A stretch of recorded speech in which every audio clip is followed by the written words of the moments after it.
Hi, I'm Paola. I was an LT in 2018. I wanted to share with you guys the amazing view I have from my hometown of Acapulco, Mexico. Because of the pandemic, I came back home, and I'm so lucky that I get to experience this every day, and I have had experienced it for the last 18 years of my life. And so this is my view.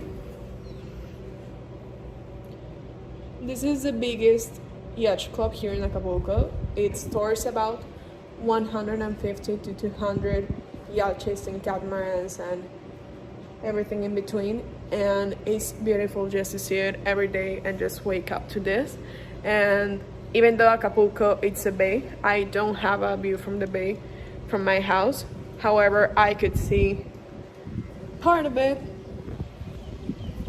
over there, and I also can see the cruise terminal, so I can see when the big cruises arrive to the port. And I hope everyone is keeping safe, and I hope everyone is enjoying the time with their family, and best wishes to everyone, and I hope to see everyone soon.